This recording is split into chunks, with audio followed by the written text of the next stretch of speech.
سرکار غوث العظم دستگیر پیران پیر کا فرمان ہے، فرماتے ہیں اگر تم رستہ چل رہے ہو، رستے سے آ رہے ہو اور تمہارے پاس راستے میں ایک کتا گندگی میں بھرا ہوا آ رہا ہے اور ایک بے نمازی آ رہا ہے، اب تمہیں دونوں کے بیچ سے گزرنا ہے۔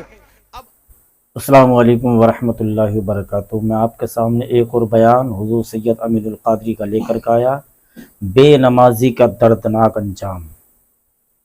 کہ بے نمازی کا دردناک اتنا انجام ہے کہ لوگ نمازوں کو چھوڑ کر کے اتنے لاپرواہ ہو گئے، سوچتے ہیں کہ نماز نہ پڑھیں گے تو اللہ کا حبیب بخشوا لے گا۔ بے شک بات حقیقت ہے کہ میرا نبی صلی اللہ علیہ وسلم بخشوائیں گے، مگر میرے نبی صلی اللہ تعالیٰ علیہ وآلہ وسلم بخشوائیں گے اسی کو جو میرے نبی صلی اللہ علیہ وسلم کے فرامین پر عمل کرتا ہوگا، اللہ اس کے حبیب صلی اللہ تعالیٰ علیہ وآلہ وسلم کے فرامین پر عمل کرتا ہوگا۔ جو بزرگان دین اور صحابہ اکرام رضوان اللہ تعالیٰ میں اجمعین کو مانتا ہوگا، ان کے نقش قدم پر چلتا ہوگا۔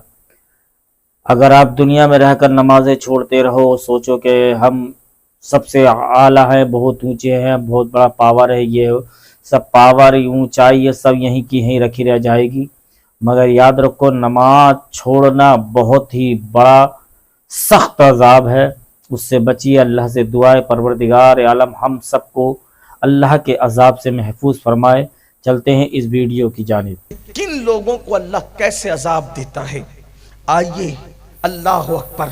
میرے آقا صلی اللہ علیہ وسلم کے دیوانوں، اللہ کے حبیب ہم سب کے آقا غیب دا نبی صلی اللہ علیہ وآلہ وسلم ارشاد فرماتے ہیں کہ جب کسی بے نمازی کو اس کی قبر میں رکھا جاتا ہے جس نے نماز نہیں پڑھی، آج یہ بات عام ہے، جب نماز کا ذکر ہوتا ہے لوگ سوچتے ہیں یہ تو مولوی صاحب کی بات ہے کہ وہ تو نماز کا ذکر کریں گے، مگر ایک بات یاد رکھیں، نماز چھوڑ کر کوئی سچا مسلمان ہو ہی نہیں سکتا۔ مسلمان بننے کے لیے نماز ضروری ہے۔ حضور اکرم صلی اللہ علیہ وآلہ وسلم کے صحابہ کہتے تھے کہ ہم نبی کے دور میں مسلمانوں کو نماز سے پہچانتے تھے کہ جو نماز پڑھتا ہے وہ مسلمان ہے، جو نماز نہیں پڑھتا وہ مسلمان نہیں ہے۔ یہ بات ہے۔ بڑے پیر کی 11ویں کرنے والوں، ہم کہتے ہیں غوث پاک کی 11ویں ہم کرتے ہیں، کبھی سوچا اگر نماز نہیں پڑھتے تو غوث پاک اس کو قبول بھی کرتے ہیں کہ نہیں کرتے؟ میں نے غوث پاک کے ملفوظات میں یہ بات پڑھی، پتہ نہیں لکھنے والے نے کہاں تک انصاف کیا، لیکن یہ بات موجود ہے، دھیان سے سننا۔ غوث پاک بے نمازی سے کتنی نفرت کرتے ہیں۔ غوث پاک کے دل میں بے نمازیوں سے محبت نہیں ہے، بلکہ نفرت کتنی ہے۔ غوث پاک بے نمازیوں کو کتنا برا جانتے ہیں۔ سرکار غوث العظم دستگیر پیران پیر کا فرمان ہے، فرماتے ہیں اگر تم رستہ چل رہے ہو، رستے سے آ رہے ہو اور تمہارے پاس راستے میں ایک کتا گندگی میں بھرا ہوا آ رہا ہے اور ایک بے نمازی آ رہا ہے، اب تمہیں دونوں کے بیچ سے گزرنا ہے، اب آپ کو یا تو کتے کی طرف ہٹنا پڑے یا تو بے نمازی کی طرف ہٹنا پڑے، تو تم ہٹو گے کدھر؟ وہ فرماتے ہیں جو گندگی میں بھرا ہوا کتا ہے اس کی طرف ہٹ جانا، مگر بے نمازی کی طرف مت ہٹنا، اس لیے کہ کتے کی جو نجاست ہے اگر وہ تمہارے جسم پہ لگ گئی تو اس کو آپ تھوڑے سے پانی سے دھل کر پاک ہو جاؤ گے، لیکن بے نمازی کی نحوست اگر تم پر پڑ گئی تو اس کو دنیا کے کوئی سمندر کا پانی دھو نہیں سکے گا۔ آپ مجھے بتائیں کہ بے نمازی سے اتنی نفرت غوث پاک کر رہے ہیں اور ہم لوگ مسجدوں کو ویران کر چکے ہیں، ہمارے پاس نماز کے لیے وقت نہیں ہے، دوستوں کے لیے ٹائم، ماں باپ کے لیے ٹائم، کھیل کود کے لیے ٹائم، جوا کھیلنے کے لیے ٹائم، شراب کے اڈوں پہ جانے کے لیے ٹائم، فلمیں دیکھنے کے لیے ٹائم۔ جس رب نے زندگی دی، جس رب نے دولت دی، جس رب نے قوت دی، جس رب نے بولنے کی زبان دی، جس رب نے دیکھنے کی آنکھیں دی، جس رب نے سب کچھ دیا، دھوکہ دینے والے لوگوں کے لیے ہم نے اتنا وقت دیا، لیکن اس اللہ کے لیے جس نے ہر نعمت ہمیں دی اس اللہ کے لیے ٹائم نہیں۔ آج مسلمان دھڑلے سے کہتا ہے مولانا ٹائم نہیں ملتا نماز کے لیے، واٹس ایپ چیک کرنے کے لیے نماز ہے، واٹس ایپ چیک کرنے کے لیے وقت ہے، فیس بک کے لیے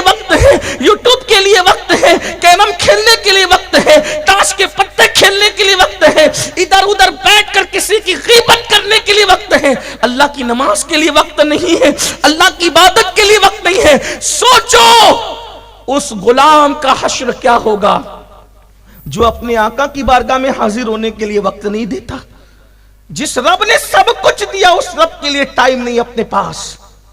انجام کیا ہوگا, انجام کیا ہوگا؟ سنو, اللہ کرے کسی کے دل میں بات اترے, اپنے حال پہ رحم کر لو. اس سے پہلے کہ ہماری نماز جنازہ پڑھی جائے نمازی بن جاؤ. اس سے پہلے کہ موت کا فرشتہ آ کر ہمارے جسم کا تعلق ہماری روح سے توڑ دے, بدل جاؤ, ورنہ پچھتانے کے سوا کچھ ہاتھ نہیں آئے گا. یہ بڑے بڑے مکانات, یہ بڑی بڑی کاریں, یہ بڑا بڑا بینک بیلنس, یہ بڑی بڑی جائیداد, یہ کھیتیاں سب یہی رہے گی. کفن میں کچھ نہیں لے جانا ہے اعمال کے سوا. جو کفن میں لے جانا ہے اس کے لیے ٹائم نہیں, جو یہاں پڑی رہ جانا ہے اس کے لیے رات دن محنت. جھوٹ بول بول کے مال کما رہے ہیں, ناپ تول میں کمیاں کر رہے ہیں, لاٹریاں کھیل رہے ہیں, جوا کھیل رہے ہیں, سود کھا رہے ہیں. جو سب چھوڑ کر جانا ہے اس کے لیے رات دن محنت, جو قبر میں لے جانا ہے اس کے لیے کوئی محنت نہیں. تو اپنے سچے نبی نے فرمایا, میری ماں اور بہنوں کی بھی خاص توجہ, یہ بات صرف مردوں کے لیے نہیں ہے, یہ عورتوں کے لیے, ہر انسان کے لیے ہے.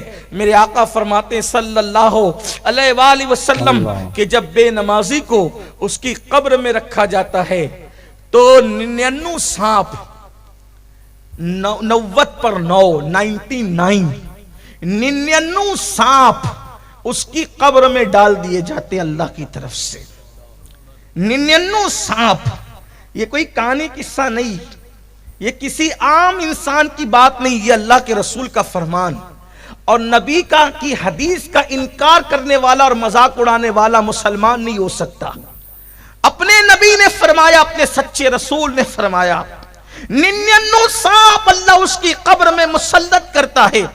اور ان سانپ کی طاقت کا عالم کیا ہے؟ ارشاد فرمایا وہ جو 99 سانپ ہیں اس میں سے ایک ایک سانپ کی قوت کا حال یہ ہے کہ اگر وہ سانپ کسی پہاڑ پہ ڈنک مار دے تو پہاڑ ریزہ ریزہ ہو جائے. اگر وہ سانپ دنیا میں پھونک مارے, پھنکار دے, تو اس کی گرمی سے سارے انسان مر جائے. ایک سانپ اتنی طاقت والا ہے.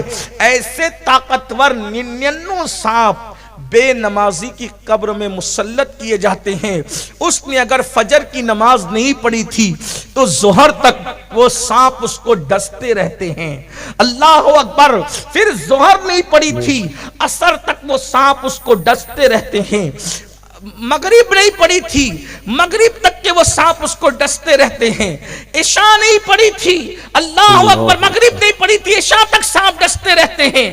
عشاء نہیں پڑی تھی, فجر تک سانپ ڈستے رہتے ہیں. یہ ڈسنے کا سلسلہ اللہ اکبر اس وقت تک چلتا رہے گا جب تک اللہ چاہے گا. اب آپ مجھے بتائیں, اگر چھوٹا سا کیڑا ہمیں ڈنک مار دے, اگر چونٹی ہمیں کاٹ لے, کتنی تکلیف ہوتی ہے, کتنا درد ہوتا ہے. بچھو ڈنک مارے, اس اللہ نہ کرے کسی کو کبھی بچھو نے کاٹا ہو, جن کو کاٹا ہو ان کو پتا ہوگا کہ پورے جسم میں ایک انگار سی ہو جاتی ہے, ایک جلن سی ہو جاتی ہے. دنیا کا بچھو, کھیت کا بچھو ایک ڈنک مارے تو انسان ایسے تڑپتا ہے اور ایسے بلکتا ہے کہ اللہ اکبر, اس کو قرار نہیں آتا.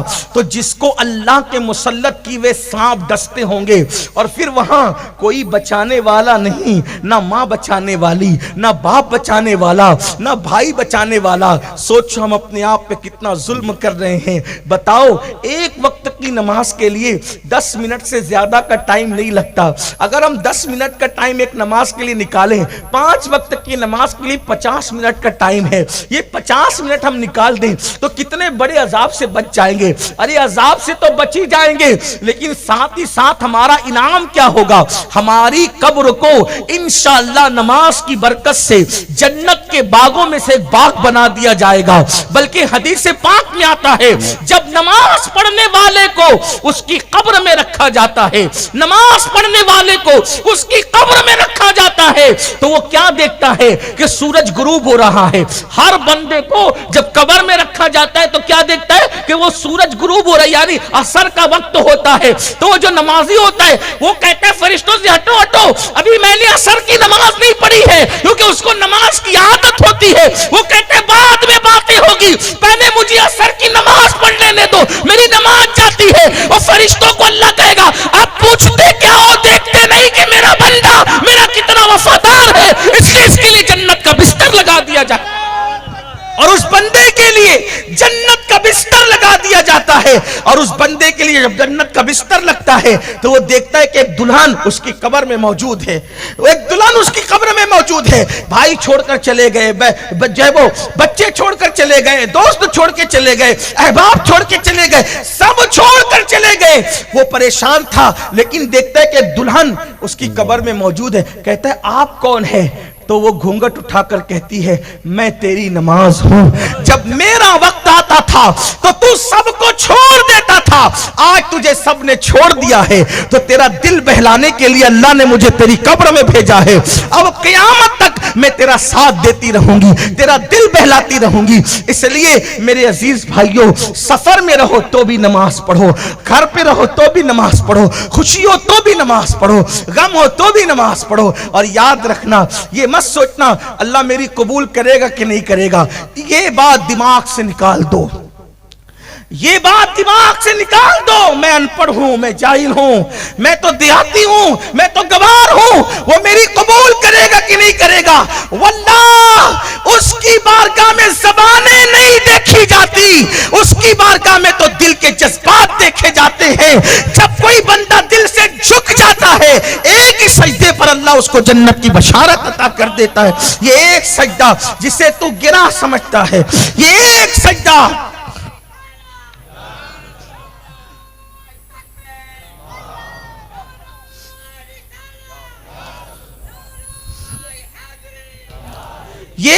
سجدہ جسے تو گرا سمجھتا ہے, ہزار سجدوں سے دیتا ہے آدمی کو نجات. آج کل جہاں مرد نماز سے دور ہے, میری مائیں اور بہنیں بھی کوسوں دور ہے, اور میری مائیں بہنیں کہتی مولوی صاحب ہمیں بچوں کو کھلانا پڑتا ہے, بچوں کی پرورش کریں, مرد تو چھڑے ہیں, مرد تو ان کو کوئی پرابلم ہی نہیں ہے, ہمیں بچے پالنے پڑتے ہیں, بچوں کو کھلانا پلانا ہے, کپڑے دھلنے ہیں, کھانا بنانا ہے, یہ کرنا ہے, وہ کرنا ہے. میں پوچھنا چاہتا ہوں میری بہنوں, یہ بتاؤ بچے صرف تمہارے ہیں یا سیدہ فاطمہ الزہرا کے بھی بچے تھے؟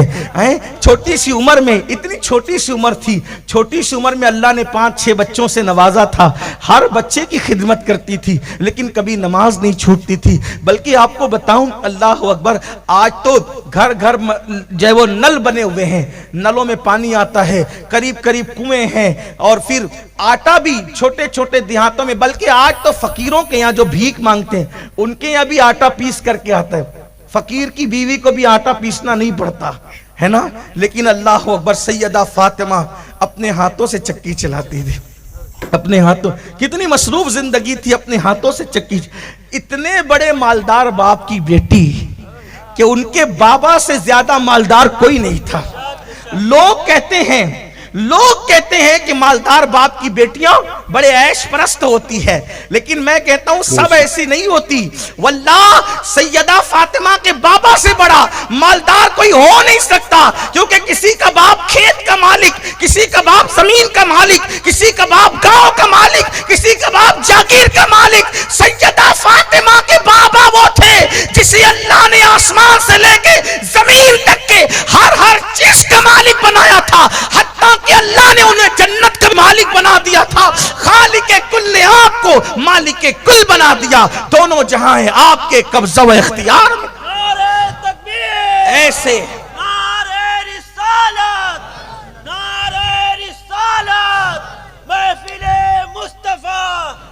ایسے مالدار باپ کی بیٹی, ایسے مالدار باپ کی بیٹی, ایسے دولت مند باپ کی بیٹی, جس کے بارے میں میرے امام نے کہا آسماں خان, زمین خان, زمانہ مہمان, صاحب خانہ, لقب کس کا ہے تیرا تیرا. جس کو بھی بھیک ملی ان کے در سے ملی, جس کو بھی جو نعمت ملی اس کے در سے ملی. خلق کے حاکم ہو تم, رزق کے